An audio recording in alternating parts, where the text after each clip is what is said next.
Oh, I love to get applause. In fact, I think I'm going to go back and we're going to do the whole Open again just so I can get people to clap for me. Because all during my political career,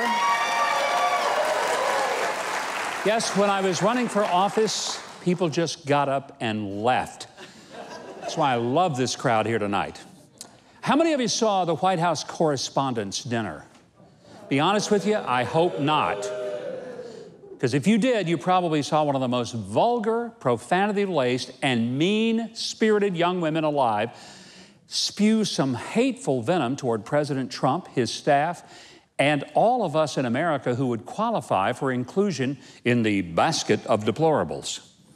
Now, my daughter, Sarah, who is press secretary to the president, was invited by the host. Yes, I'm used these days. I don't get introduced for anything I've done. I just get introduced as, our speaker tonight is Sarah's dad. That's it. That's okay. Well, she was invited by the host to sit at the head table in full view of the over 1,000 people who were in attendance, as well as by millions who saw the whole thing on TV. Now, the president did not attend for the second year in a row. Saturday's ambush and the vicious attacks proved that he made the right decision.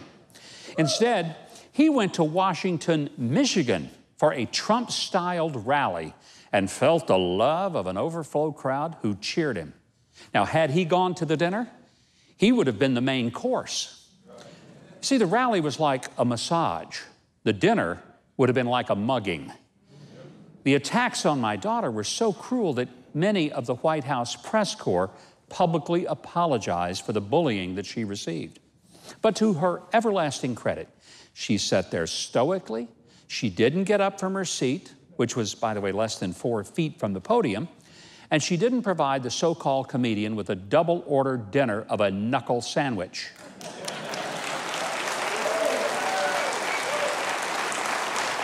Now, if the event was there to elevate journalism and celebrate the First Amendment, they failed more epically than when I tried to assemble a tricycle for my oldest son's 3rd Christmas. Their dinner made the Hindenburg disaster feel like a smooth landing. And by the way, I quit going to those kind of dinners years ago. I mean, there's more authenticity in a bowl of wax fruit than at one of those affairs where the swells get all dressed up and pretend to be nice to people they actually hate, all the while they're looking over their shoulder to see if there's somebody more important who's coming up.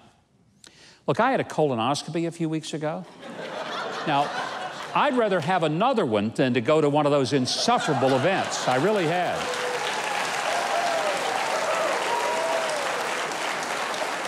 After last Saturday's embarrassment, colonoscopy exams and waterboarding have now become more desirable than a press dinner. Now, journalists blame the president for their problems because he calls them out for fake news. And they whine like little girls who didn't get invited to their classmate's birthday party and say, he isn't fair. They seem blind to the fact that they give him 91% of negative coverage. They ignore any successes he has, and all they do is scream, Russia, Russia, Russia, despite that there's no evidence surfaced that the president has had anything to do with Russia other than his watching a rerun of Rocky IV in the White House theater. The president of the White House Correspondents Association said she hoped that the event would bring more civility to Washington.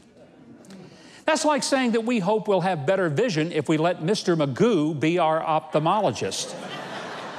At least Mr. Magoo was funny. That vile and vulgar young female did explain one thing for me. Have you heard about this strange trend of millennials eating Tide Pods? That now makes sense.